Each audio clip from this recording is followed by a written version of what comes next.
This is episode 10, I believe, of Talking Shit with Ava Lisette. Hello, I'm Ava Lisette.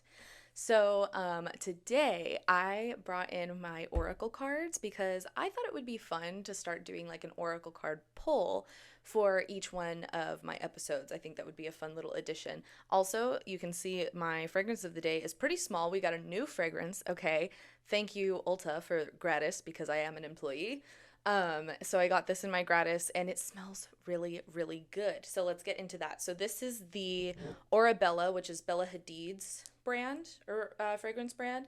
And it's called Window to Soul. I think this one is newer because I only remember like the first 3 that were launched. I didn't really like any of them, but this one I do like a lot. So it is, these are like extra features that it has. These are not just the notes. It's hydrating, alcohol-free, dermatologist tested, suitable for sensitive skin, which is something that I personally appreciate, especially because right now I have like this weird like eczema patch right here. I don't know why, but I get eczema in like the most random ass places. Like most people get it like in their knuckles or like in the pits of their elbow. I'm gonna call it an elbow pit, okay? But I feel like most people get it here, like behind the knees. I get them in random spots. Like I have like 2 little patches right underneath my eyebrows and then one right here. But anyway, we're not talking about my eczema today. We're talking about this. But suitable for sensitive skin. It's a biphase formula, which is something that I don't think I've seen in a perfume before, at least the ones that I have. So it has like 2 different liquids in it, so you have to shake it up before you use it, which is a little annoying, but I mean, it's good for sensitive skin, so I'm down for it, right? Shake to activate, long lasting, all day wear up to 8 hours. It does smell really good. 1% of net sales are donated to charity. Oh, that's nice. I did not know that. And then display and perfume stand sold separately, but this is a tester, so it's not in a stand. Okay, so the fragrance family is a sheer floral. Top notes are lemon, geranium, and mint, which you can, it is kind of like essential oily, but like in a good way, in like a fancier way. Because I feel like if you just put on essential oils, then like you're gonna know that it's just essential oils. But this one, I do like this a lot. The middle notes are jasmine infusion and damask rose. I feel like you can definitely smell the rose in here. And then base is tonka bean, and then plus aromatherapy essential oils, lemon essential oil, geranium essential oil, and spearmint.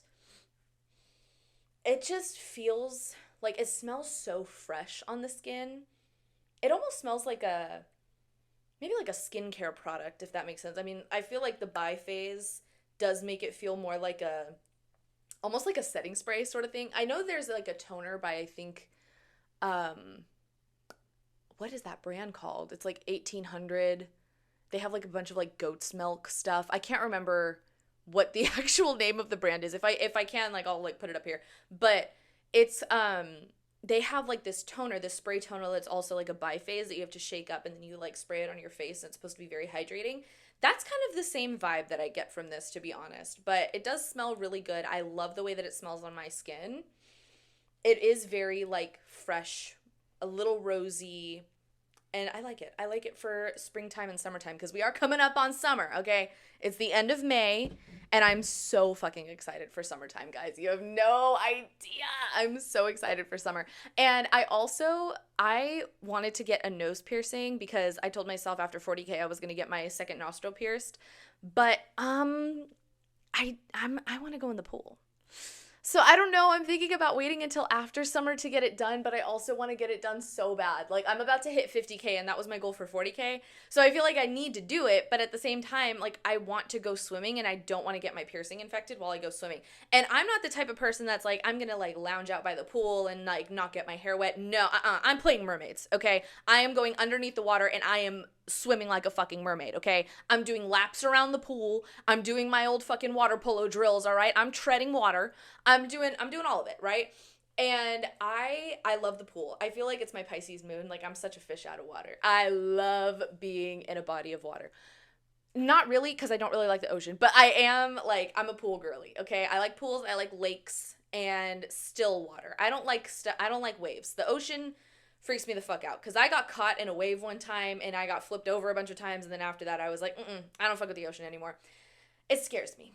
It does. It really does. But anyway, let's do an oracle pull, because I don't even know what I'm fucking talking about. But I'm also planning on getting a tattoo done pretty soon because I am getting a back piece for my wedding. That is part of the wedding budget is my back piece because I've been wanting one for so long. But I also think that I should wait on that until after summer as well, just because, I don't want to have to put on like a Sanoderm. Is that what those are called? Like the Sanoderm things where it's like the second skin, and then because it's gonna be like a full back piece. Like I don't want to have my entire back covered because then I feel like that's gonna be like weird tan lines at the same time. I don't know. We'll figure it out. For oracle cards, listen, I don't do like tarot or anything. I mean, like I have a tarot deck, but I do not know how to read any of this. And I think for oracle cards, it's more of like what you feel it gives to you. I don't know. I'm still learning about all of like the card stuff. I am very into spirituality, as we know, but there's still things to learn. There's a lot of things to learn, and I want to get more into oracle cards, more into tarot. But let's see what this one is. I'm just going to pick from the top of the deck. Better with Time, Amalite. So this one is a crystal deck. It says, the unique stories and vibrations of the Earth's gems and minerals have insightful lessons to teach us. Conceived from the best-selling book, The Illustrated Crystallary? These richly illustrated oracle cards... Oh my god, why can't I fucking read? Illustrated oracle cards invite you to connect with the guidance of 36 powerful stones. Find the crystal energy you need to guide your journey in self-discovery. So, yeah. This one is Amalite. And if I look in here, because it comes with a little handy-dandy book, let me go to the Amalite, and I think it's in alphabetical order. Oh, it says that I'm supposed to draw 3? Wait. 1 card draw. Okay, yeah. You know what? We're not going to get into all that right now. Let me just read the Amalite. Okay. So, the Amalite, a long time ago when the mountains were oceans, a cephalopod? Why can't I read this? Cephalopod?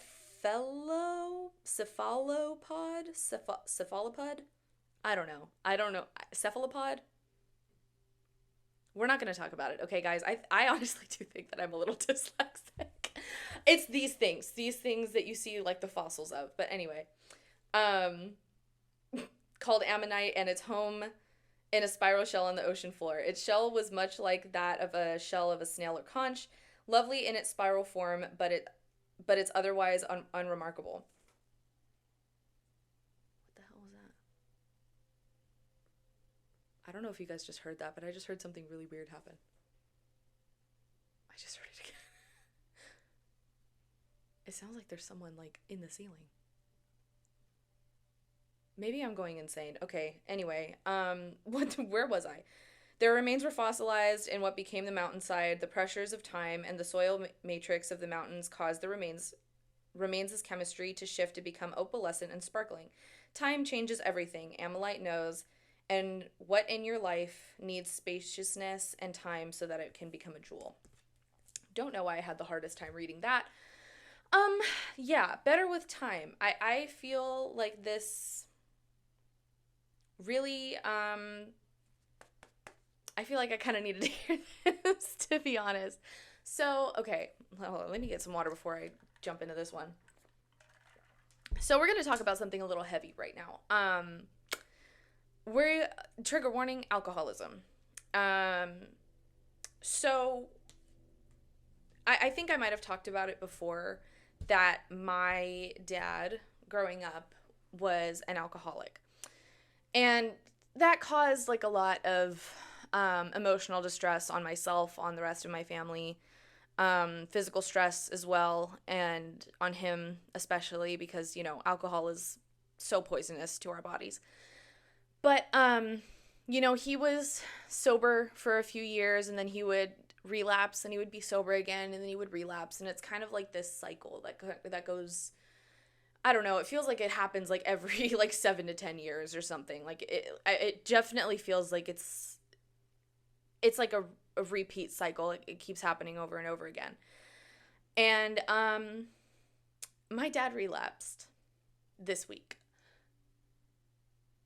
And I don't want to get super emotional over this, but it is emotional. This is it's not fucking easy. It's not. But, you know, my family we're all kind of doing our best to help each other through it, because it's one of the hardest things that I had to overcome in my childhood and in my teenagehood and again now in my adulthood. Why did I say teenagehood? It's adolescence. I can't. Anyway, but yeah. So he relapsed this week, and it was at a Led Zeppelin concert. Led Zeppelin is a Led Zeppelin cover band that my family really likes. We've seen them multiple times. And already,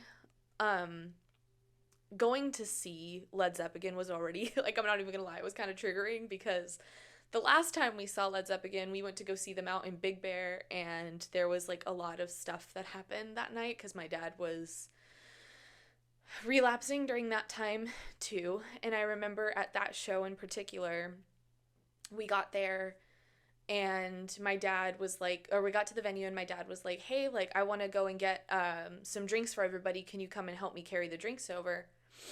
And, you know, like, we're getting sodas, waters, and then the bartender hands him 2 beers.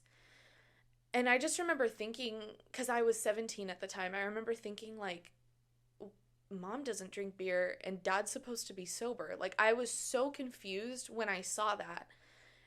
And I just remember feeling really angry and scared that something bad was going to happen. And something did. And I'm not going to go into everything that happened that night because that's not just my story to tell. Like, that's like my whole family. But that was a very, like, traumatizing night for all of us. And so I was already kind of nervous to see Led Zeppelin again just because it's like, it kind of has, like, really bad memories tied to it, right? And the whole day I was just dreading going to this show because it was in Garden Grove where I grew up. It was at the Garden Amp Theater. And my family goes to the Garden Amp all the time to go see shows, and it was like a classic rock all-day event. It started at like 3 p.m. and then Led Zeppelin went on at like 8:30 or something like that. So it was like an all-day thing.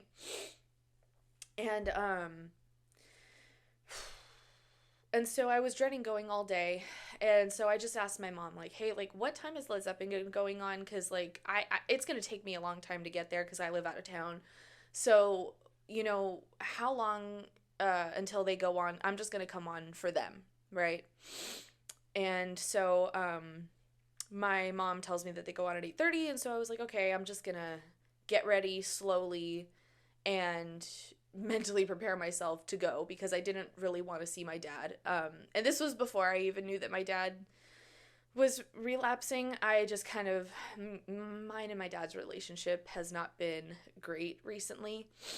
And I already just didn't really want to see him. Because a couple nights prior to that, he brought up that I didn't text him back, like, at dinner in front of everybody. It was at my little brother's birthday dinner, of all fucking places.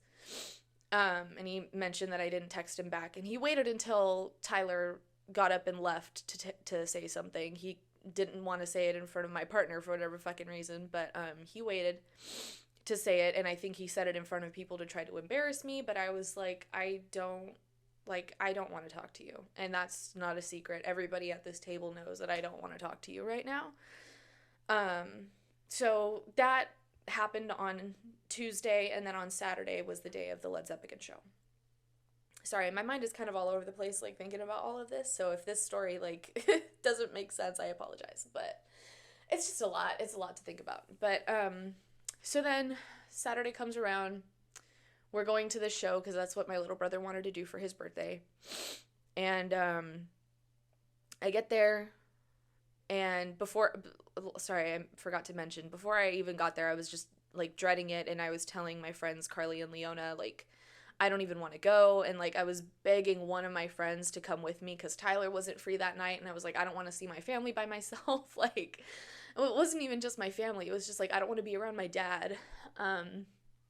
And I was like begging one of my friends to come with me, but none of them were able to. So I don't blame any of them for that. They were all busy. But I just kind of had a feeling that something bad was going to happen for some fucking reason. And God. I get there, we're having a good time. Led Zeppelin goes on, and me and my brother and my sister, we were like, oh, like, let's go closer to the stage, because there's no assigned seating at the Garden Amp. You can kind of go into the pit, like, whenever, you know? So we go up, and we're listening, and we're having a great time. Like, we're listening to all of these songs, and these songs from our childhood,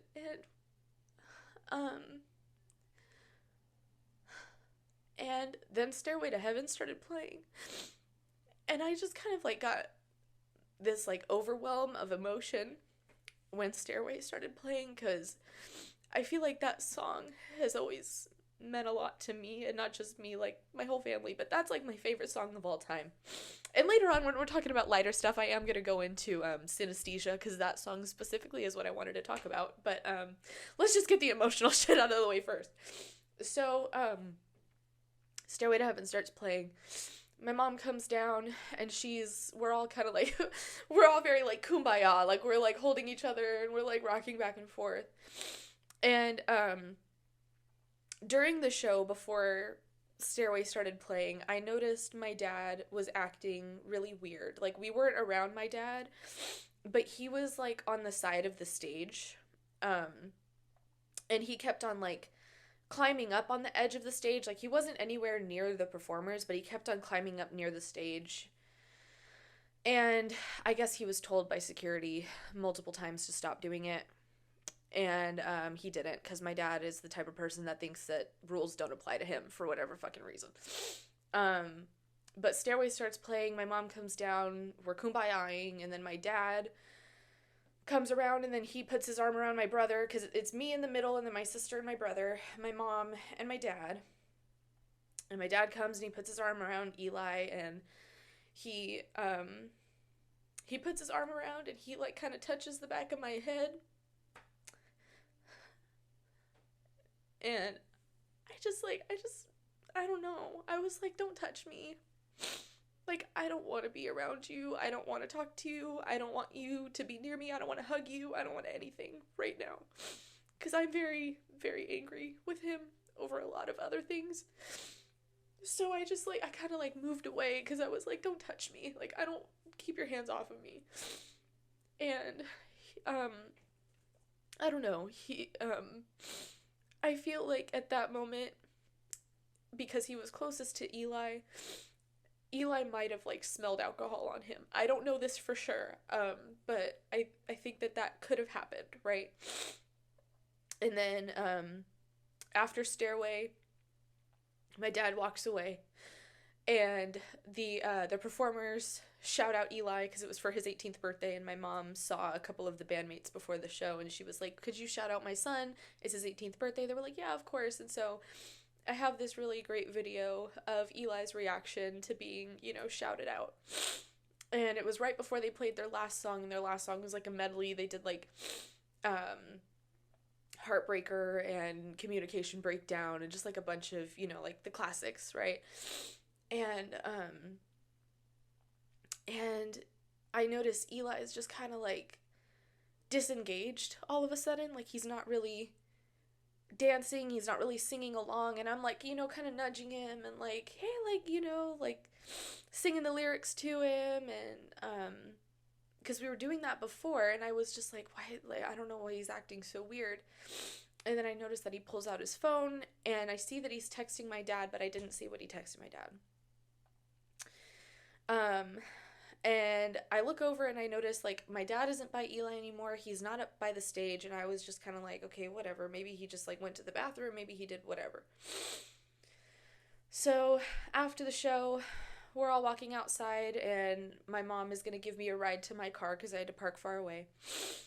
And we're kind of, like, gathering everybody, trying to figure out where everybody's going, and I was like, where's Dad? And Eli goes, he got kicked out. And I was like, oh, fuck. Because I knew in that moment he didn't get kicked out for no reason. I knew that he was drunk. Like, I feel like I had a feeling, like, when I saw him jumping up on the stage and shit, like, I had a feeling. But I feel like that was kind of when it was solidified. He said Dad got kicked out, and I was like, fuck me, are you for real right now? Are you kidding me? And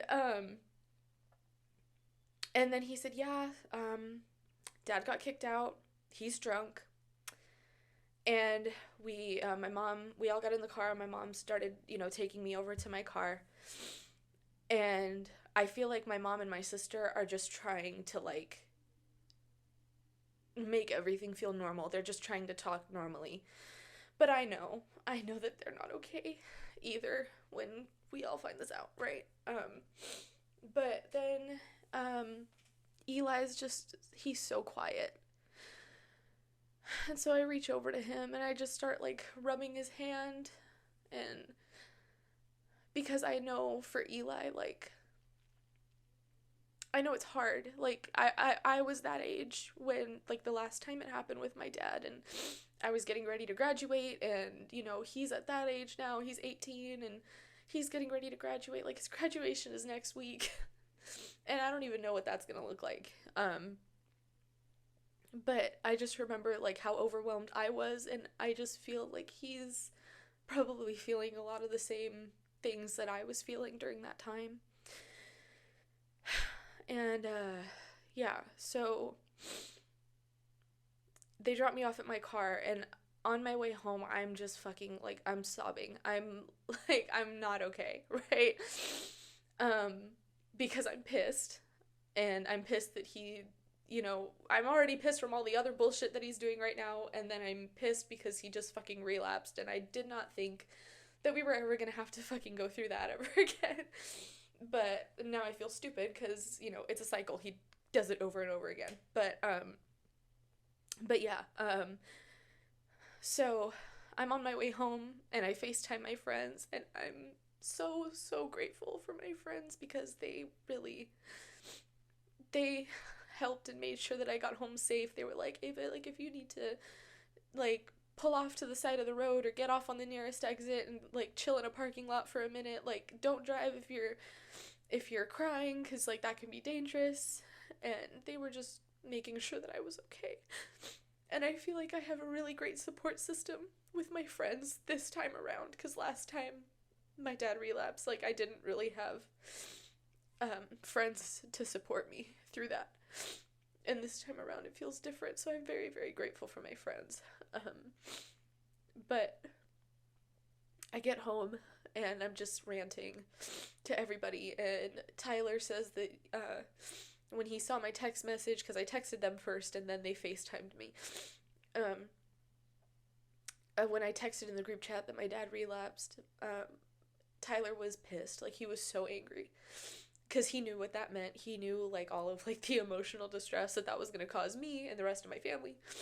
And he said, like, I was angry up until the point that I saw you, and then I just wanted to be there. And when I got home, Tyler just held me. He just held me, and he told me everything was gonna be okay. And,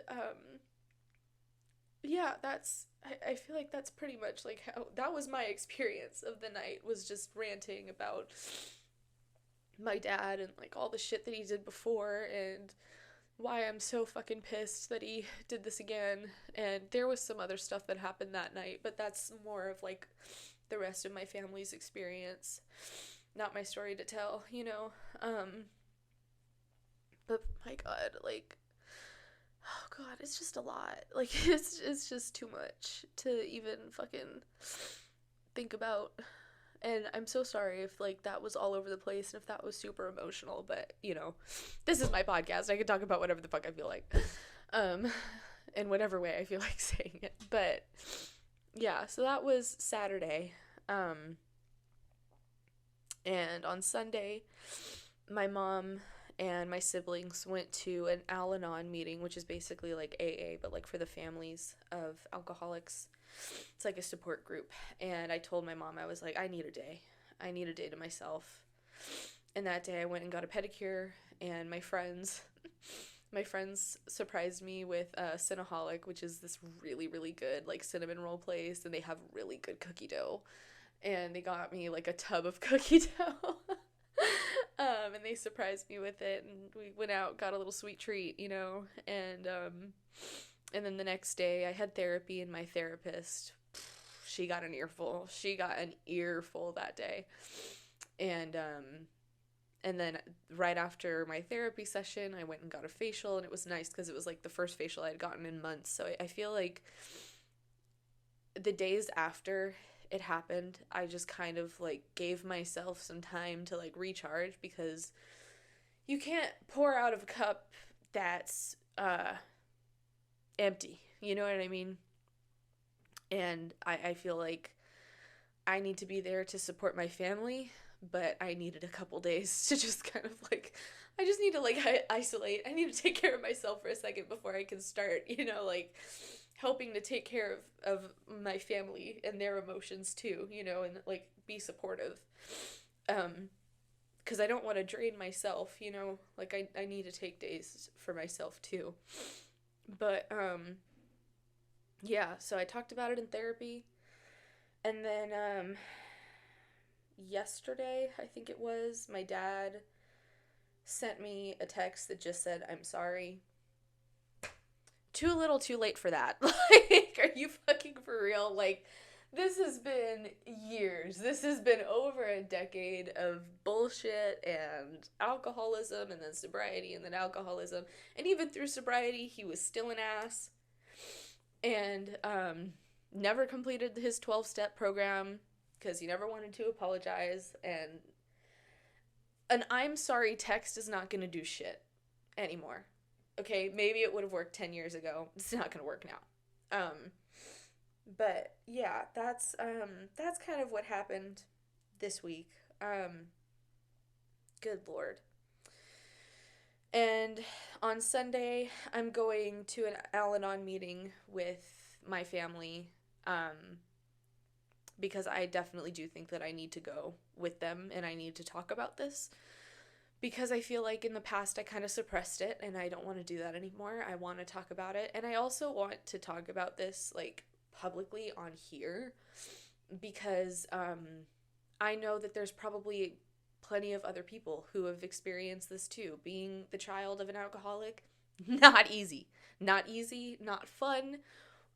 0 out of 10 would recommend. I fucking hate it. I hate it here. And I'm sure my siblings feel the same way, and I can't imagine what it's like to be the partner of an alcoholic. So my mom is very, strong for that.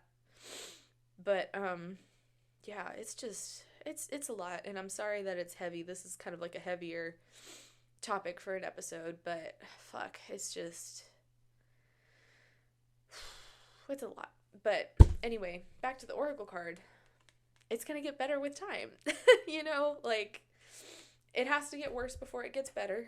And I have a lot of other things that are joyful in my life right now, like building my platform and making this podcast and my photography, and like there are things to not distract me, but to remind myself that like it's not all bad. And I feel like before, when I went through this, it was, my life is horrible, my life sucks, I hate everything, I hate everything about my life. But now I feel like I'm in a better mental state than I was when I was 17, aren't we all? But it's gonna get better with time. Time heals everything, and all of that. But anyway, I'm gonna put these Oracle cards away, and we're gonna talk about something a little more positive for the rest of this episode, because I'm not trying to be a Debbie Downer, okay? I don't want like my whole video to be just, or podcast episode to be just about all of the shitty things, because there's always good things in life too, and we have to choose to be grateful for the good stuff and not only focus on the bad. So what I wanted to talk about today was synesthesia.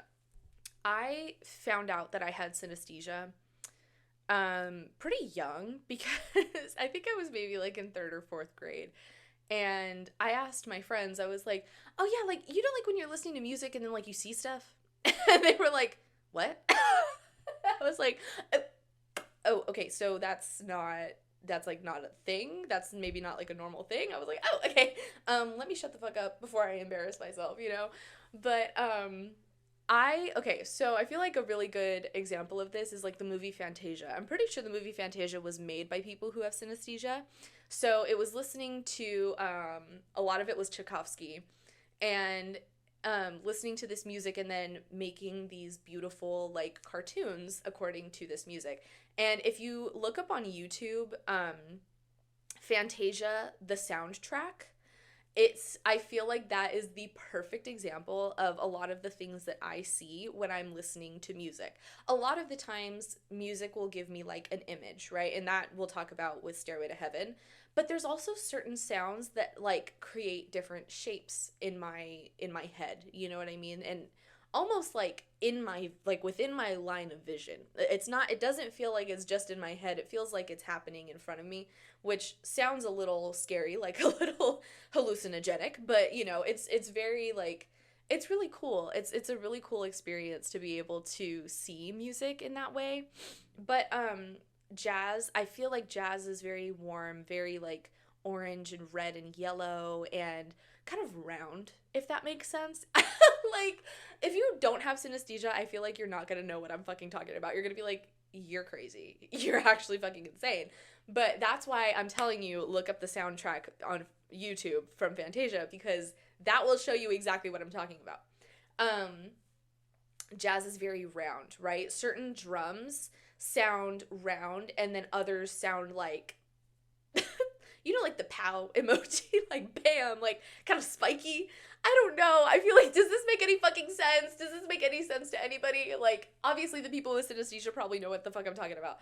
But it just like, another way to think about it is like the scene in Ratatouille, right, where he's like eating the cheese and then the strawberry, and it's like all of these like little lights are going on around him. Imagine that, but with music. Okay, you got it. Okay, perfect. So that's kind of like what's going on in here, right? And I love so many different genres of music because of the visualization that I get from certain music, right? So I love classic rock. Classic rock is always going to be it for me. I feel like classic rock and metal has always kind of been like my go-to. And then I also love a lot of Spanish music. I love most music that's like instrumental, right? For a long time I wasn't super into pop music, and it used to be like my entire fucking personality that I was into classic rock. I was like, yeah, I listen to Led Zeppelin. Like, I don't, do you guys like, they're kind of like underground. Like, why was I like that? That was so gross. But I was like, I thought that I was so different because I listened to like Led Zeppelin and shit. Bitch, you're so stupid. But anyway, so I love rock for that reason. A lot of stuff that's instrumental. And then like when I got into Leve, I was like, oh my god, I love this. Like the kind of bossa nova jazzy sort of vibe. I love that. Um, but there are certain genres that I'm like, I don't fuck with this because it's too visually overstimulating when I'm listening to it. I might hurt some people's feelings with this. I can't do EDM. I can't do EDM. I've never been into it. Can't do raves. Like, all of my friends like to go to raves. And I was like, guys, I don't think that this is my thing. I really don't. I'll go with you guys. I will help you guys get ready. I don't think I can like sit here and listen to this music because it just has never, it's never done it for me. It's kind of given me like scary visuals, if anything, which is crazy because I'm listening to fucking like heavy metal, and like that doesn't give me scary visuals. It gives me like kind of like macabre sort of vibes, but not terrifying. I feel like EDM gives me like that fucking like sleep paralysis demon sort of vibe, you know what I mean? Metal gives me like, I don't know, it's almost like sensual and macabre, if that makes sense. A lot of, that's like what a lot of metal songs kind of like invoke for me, and that's why I love my slutty metal playlist so much, because it just it reminds me of the color red, for one. Reminds me of the color red, and it's just kind of like in a dark room and like almost like vampiric, if that makes sense. And then EDM is just kind of like scary. It's very, it's too much. And then I also heard, like, when you go to raves too, like, my friends were telling me, like, they saw so many people, like, getting sick. And I, as an emitophobe, I don't want to, and I also, okay, I also have, like, this thing where if people are drunk or inebriated in any way, but, like, any substance, please don't touch me, don't come near me. And I think that obviously stems from probably alcoholic father and alcoholic family members, other family members. Um, I do not like intoxicated people coming up and touching me. I'm like, do not fucking touch me. Stay away. Stay away. If you have alcohol on your breath, stay far away from me, because if I smell that shit, guess what? PTSD. I'm going to get triggered. I'm going to get triggered hardcore, okay? So, and my friends know, like, my friends are very, like, respectful about that. Like, they don't get in my face, which I'm really glad that my friends respect that. But anyway, back to synesthesia. So, yeah, can't do EDM. Not into that. There's, like, a couple songs that I've kind of gotten used to, because my roommate, she really likes EDM, and that's kind of, like, house music, and that's kind of, like, her vibe. That's, like, one of her main favorite genres. And so I feel like I've gotten used to some of the songs, and I'm like, okay, yeah, like, this is not nearly as bad as, like, the fucking, like, what are those? I think it's Excision that does, like, those crazy, like, visuals, because their stuff, I feel like, specifically just sounds too, I don't even know how to describe it, spiky. Like, I feel like spiky is the only, spiky, stabby, pokey, like, I don't know how to describe that. Like, it doesn't feel good, it doesn't look good, it doesn't give me a good sensation. Because that's the other thing, too. I don't just visualize things, I feel a lot of things, too. I love the beginning of Euphoria by Kendrick Lamar, because of, like, it's like that, I don't even know what it's called, like, when a song goes back and forth between the two speakers. But that song, the way that it's, like, kind of going back and forth makes me feel like I'm getting elevated. Like, you know that meme of SpongeBob where he's just, like, ascending? That's me. That's me when I listen to the very beginning of Euphoria by Kendrick Lamar. So it's, like, sensations like that. And then there's a lot of singers that will get my goosebumps going. Like, I feel like I get goosebumps, obviously, from Beyonce. Beyonce has one of the most angelic voices of anybody. There was somebody else that I recently got. Doechii. I got it from Doechii recently, which is crazy because I feel like I don't usually get, like, goosebumps from a lot of rap music. I feel like I mostly get it from more, like, ballad sort of stuff, or just, like, singing, like, a lot of, like, vocalization. And Doechii is, like, the first rapper to give me goosebumps, and I was like, I've never felt this sensation with rap music before. Like, that is so sick. I fucking love Doechii. She's so fucking cool. But I think it's when I hear Nissan Altima, I think that's when I'm just like, oh, it's like kind of like the piano in the beginning, like the dun dun dun dun. I'm like, oh, like I get, like, excited, like my body's getting excited for it, you know. But anyway, so that who else gives me goosebumps? I'm trying to think. Oh, what's her name? Stevie Nicks from Fleetwood Mac. Janis Joplin. Oh my god, are you fucking kidding me? Janis Joplin's voice gives me goosebumps all over. Her voice is so beautiful. It's like that very, like, raspy. I love women with, like, deep raspy voices. Jennifer Tilly. But I recently found out she's a Zionist. And I was like, what am I gonna do? But anyway, hold on. My mouth is so fucking dry right now. But anyway, so those are, like, some of the people that I feel like I really just, like, love the feeling that it gives to me, like, when I'm listening to their music, you know? And then for Stairway to Heaven, because I wanted to talk about that, because that there's a reason why that is my favorite song of all time. And I feel like that song creates the most beautiful imaging for me personally, and I feel like I'm not a religious person, but if heaven did exist, this is what I would imagine heaven looks like, right? So when the song starts, you know, like, there's, like, the flute in it and the very, very, like, soft guitar. And I feel like when I'm listening to this song, I'm thinking of, like, a mountain, right? A mountainscape, and it's like springtime, right? And there's a little bit of snow cap on the mountains. And I wish I was an artist. Like, if I could paint what I see when I listen to Stairway to Heaven, I would literally have it like framed up on my wall. Like I so badly, if anybody's an artist, if anybody can paint this for me, like a realistic, hyper realistic version of this, oh, it would be so beautiful. So it's springtime, early springtime, and there's like this little meadow, like a creek that's kind of like winding through, and it's coming from the mountains, right? Because the snow is like starting to slowly kind of like trickle off because it's the beginning of spring, it's getting warmer, and there's a little bit of snow cap left over, and next to this creek there's like this meadow, and it's very green, and there's flowers everywhere. And it's almost like when I listen to this song I can almost hear the water, like kind of like that little like trickling of the water as it's like moving through. And when the flute comes in, I feel like I just see like a little butterfly, like a little white butterfly, and that I feel like that kind of reminds me of my grandpa. So that also has like a lot of significance to me too with butterflies. And and I feel like when the flute comes in, to me it just sounds like a butterfly that's just like slowly like, and it's following like the music, you know, like the do do do, like it kind of like flies around based off of the flute. And God, that song is just so beautiful. And at the end of it too, like, you know, you kind of get like the more like intense version of it where it's like, I don't know, like Robert Plant's voice when he says to be a rock and not to roll, and like he like holds that note for roll. I feel like that to me feels so euphoric. You know, I don't know what it is. Like I don't know what it is, but it all feels like it's taking place in the same mountain. You know what I mean? And I feel like near the end of the song it's like the water is starting to rush a little bit more, and like, but it doesn't get so intense that like it doesn't start like flooding everything. It's just like the water stream gets more steady and it's like flowing now. Like it's not just like a trickle, you know, like it's steady flowing. Like I don't know how to describe it, but like Stairway to Heaven just like I really wish that I could paint. Like imagine like a Bob Ross painting. Like it's like kind of like that sort of vibe, right?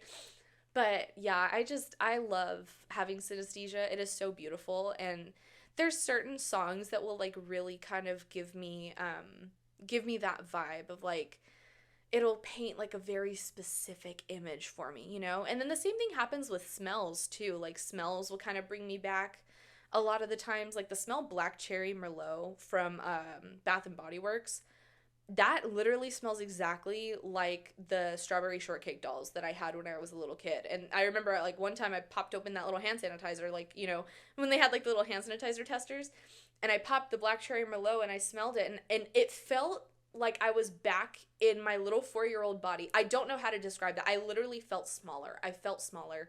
And it was like I was in my den again, and I was playing with my strawberry shortcake dolls at like at one of these tables, like a fold up table, because we had just had a party, and it was like a fold up table that was in the den, and I was playing with my dolls, and I was watching Sky Dancers. I was watching Sky Dancers on our little box TV that you had to smack with a sandal to make work. That was like the feeling that like brought me back to like that immediate nostalgia, you know? And I was just talking yesterday about how I want to rewatch all the Barbie movies, like the old Barbie movies, because of that nostalgia.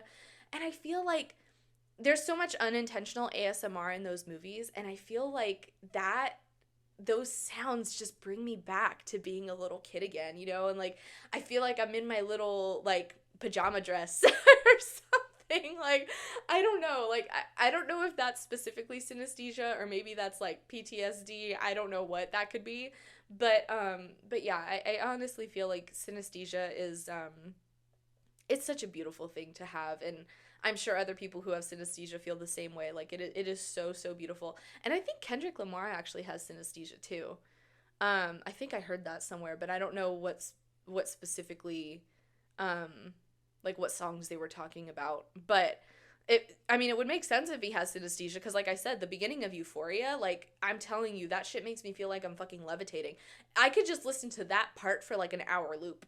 You know what I mean? Like that song, oh, this is so good. I mean, I fucking love that whole song. I feel like we as a society kind of like brushed over Euphoria because Not Like Us came out, and then like obviously that was like Song of the Summer, and that was like cultural reset. One of the best what's that called? Beef tracks? I don't know, one of the best songs from a beef to ever come out, in my personal opinion, right? And that was, but I feel like we just didn't give Euphoria its flowers enough. I did. That shit went triple platinum in my house. I fucking loved Euphoria, and I still do. I'll still listen to it to this day. But yeah, that's what synesthesia is like for me. I'm sure other people have different experiences. There are some people who like hear, who can like see certain colors for certain names and stuff. I feel like I get more of a vibe. You know what I mean? Like it's more visual for me a lot of the times. It's not necessarily like one color. It's like an image that it paints for me, cuz certain names I feel like give me a certain vibe, you know? But that's why whenever I see like her name is Ava and then it's like some blonde girl, I'm like, "Well, no. That's not what I think of when I think Ava, because I'm Ava and I'm the Ava." So, get the fuck out of my way. For some reason, well, I mean, I guess newer little kids that are named Ava are like little blonde hair, blue eyed girls, but I don't know. That's just not the vibe that I get when I hear the name Ava. I feel like most people hear Ava and think very cutesy, and I'm like, no, no. But maybe that's just because that's not my vibe. My parents almost named me Zoe or Joy, but I feel like Ava just matches me the best. You know? Could you imagine me when I was like severely depressed as a teenager during my emo phase being named Joy? That would have been so fucking embarrassing. But anyway, okay, yeah, I think that's everything that I have for today. Let me go ahead and do the Airbuds recap.